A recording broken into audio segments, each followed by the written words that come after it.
नमस्कार मित्रांनो, आमच्या चॅनलवर नवीन असाल तर चॅनलला नक्की सबस्क्राईब करा, म्हणजे तुम्हाला मालिकेचे नवनवीन एपिसोड सर्वात अगोदर पाहायला मिळतील. तर तुला शिकवीन चांगलाच धडा या मालिकेमध्ये काय घडणार आहे ते आपण बघणार आहोत. इकडे चारुवास आणि अधिपतीचा झगडा सुरूच असतो. चारुवास अधिपतीला खूप काही बोलत असतो. त्याला तो भुवनेश्वरी बद्दल खूप काही बोलत असतो. भुवनेश्वरीचे खूप पान उतारा काढत असतो. अधिपती बोलतो, बस करा, आता खूप झालं, मी खूप ऐकून घेतलं तुमचं आतापर्यंत, पण आता सहन करणार नाही. आता जर तुम्ही बोललात ना तर तुम्हाला मी काय करीन काय मला काही समजणार नाही.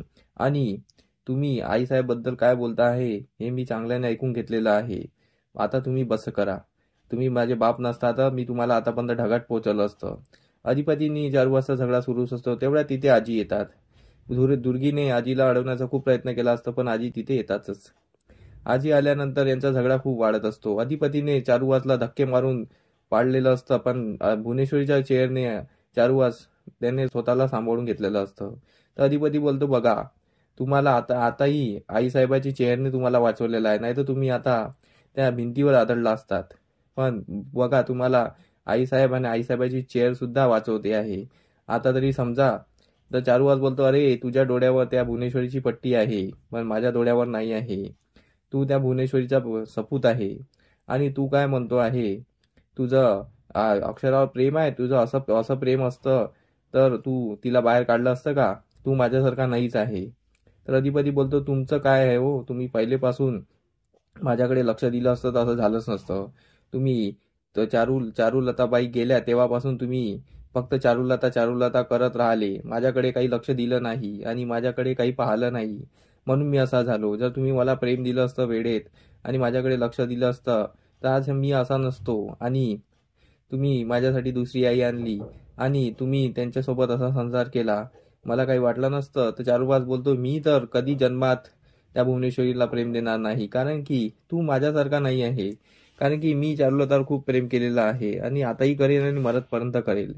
तू काय, तू प्रेम म्हणतो, तू त्या अक्षरावर प्रेम केलं म्हणतो आणि तिलाच घराच्या बाहेर काढतो, तू माझ्यासारखा असू शकत नाही.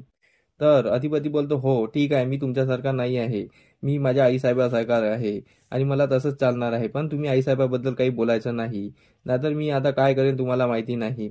इकडे दुर्गेला खूप आनंद येत असतो. दुर्गी मदत बोलत असते. तर त्यावर आजी बोलते, दुर्गी शांत बस, हे मालक आहे या घरचे आणि याच घरचे मालक ते स्वतःच आहे.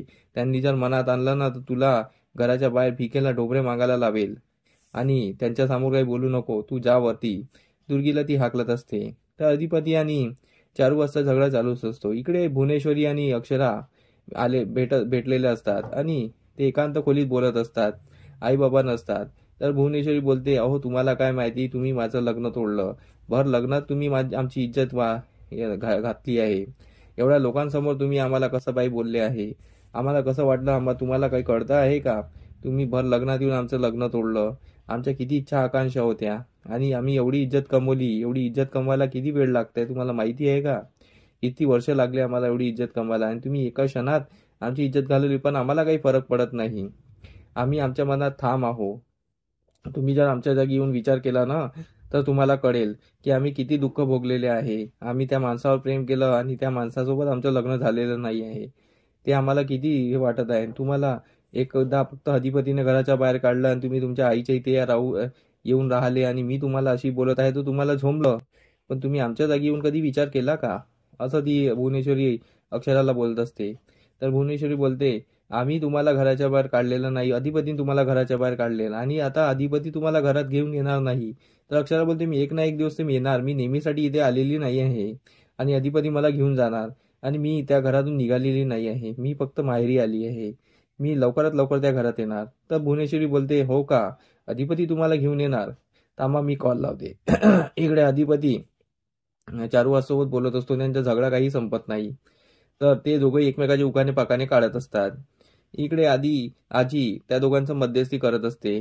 तर अधिपती बोलतो, आजी यांना गप्प बसायला सांग, नाही तर माझ्या हातात अजून उठून जाईल. हा माझा बाप नसता तर मी यांचं काय केलं असतं. तर आजी बोलते, अधिपती तू चाल. आजी अधिपतीला ढकलत रूम मध्ये घेऊन येते आणि ती त्याला बोलत असते, जवाई बापू जे काही बोलले ते चुकीचं बोललेलं नाही आहे. त्यांनी सुनबाई बद्दल जे काही बोलले ते चांगलंच बोललेले आहे. सुनबाई तशाच आहे आणि अक्षरा चांगलीच आहे. अधिपतीच्या आजीच्या मनात कालवा असते की मी भुवनेश्वरी बद्दल सांगावं, पण ती सांगू शकत नाही. ती बोलते, सुनबाई एवढी चांगली आहे की त्यांच्यासारखं कोणीच नाही आहे. पण हे अधिपतीला समजत नाही. अधिपती चारू वाजताच राग करत असतो आणि तो बोलत असतो की आजी तो विषय सोड, आता सुनबाईचा विषय सोड आणि आता मास्तरीबाईचा विषय सोड, तो विषय आपण नंतर करूया. पण मी या चारुवासला सोडणार नाही. ते आईसाबद्दल काय का बोलत होते, तू ऐकलंस का? किती किती घाण घाण बोलत होते ते. आणि त्यांनी आईसाहेबाबद्दल एवढं एवढं काही बोलले तरी मी ऐकून घेतलं. पण माझ्या हातात स्वतःचा पारा सणकला आणि मला मला त्यांना असं वागवा लागलं, असं ती बोलत असते. पण आजीच्या मनात कालवा सुरू असते. आजी बोलते मी याला सांगावं की नाही सांगावं. आजी तिथून निघून जाते. तर अधिपती एकटा रूम मध्ये असतो. तेवढा तिथे भुवनेश्वरीचा कॉल येतो. भुवनेश्वरीचा कॉल आल्यानंतर भुवनेश्वरीला अधिपती बोलतो की आईसाहेब तुम्ही कुठं आहात, सकाळपासून दिसला नाहीत, कुठे गेलात? तर त्यावर भुवनेश्वरी बोलते आम्ही मास्तरीबाईच्या घरी आलेलो आहे. तर अधिपती त्यावर बोलतो की तुम्ही त्यांच्या घरी कशाला गेलात, त्यांच्या पाया पडायला कशाला गेलात? भुवनेश्वरीने इकडे स्पीकर ऑन केलेला असतो. अक्षरा हे ऐकत असते. त्यांच्या पाया पडत नको जा, तुम्ही वारंवार पाया पड, त्यांना यायचं असेल तर येईल, नाही तर नाही येईल. अक्षराला वाटत असतं की अधिपतीने त्यांना समजून घ्यावं. अधिपती हा भुवनेश्वरीच्या ताटाखालचा मांजर असतं. तो भुवनेश्वरीला बोलतो तुम्ही वारंवार त्यांच्या पाया पडत नको जा आणि त्यांना यायचं असेल तर येईल. अशा भाषेत जेव्हा अधिपती बोलतो तेव्हा अक्षराचं मन एकदम शांत होऊन जातं. अक्षरा बोलते की भुवनेश्वरीने आमच्या मधात खूप मोठी काडी टाकलेली आहे, ती मला दरी भरावून काढायला लागेल. इकडे भुवनेश्वरी अक्षराच्या चेहऱ्याकडे बघत असते आणि तिला मजा येत असते. कारण की अधिपतीने जे बोललेलं असतं ते अक्षराला पटलेलं नसतं. अक्षरा विचारात पडलेली असते. इकडे भुवनेश्वरी अक्षराला बोलून तिथून निघून जाते. अक्षरा इकडे विचारात पडलेली असते, मला कधी काही ना काही करावं लागेल आणि घरी जावं लागेल. कारण की जर या भुवनेश्वरी मॅडम जर अधिपतीच्या मनातून मला उतरवलं तर मी कधीच घरी जाऊ शकणार नाही आणि ते मला कधीच घरी घेऊन घ्यायला येणार नाही. कारण की त्या जोपर्यंत आहे तोपर्यंत अधिपती मला कधीच घ्यायला येणार नाही. म्हणून अक्षरा घरी जायचा निर्णय घेतलेला असते. तर अक्षराचा हा निर्णय चुकीचा असतो का? की अधिपती अक्षराला माफ करणार का? आणि अधिपतीला स्वतःची चुकाची जाणीव होणार का?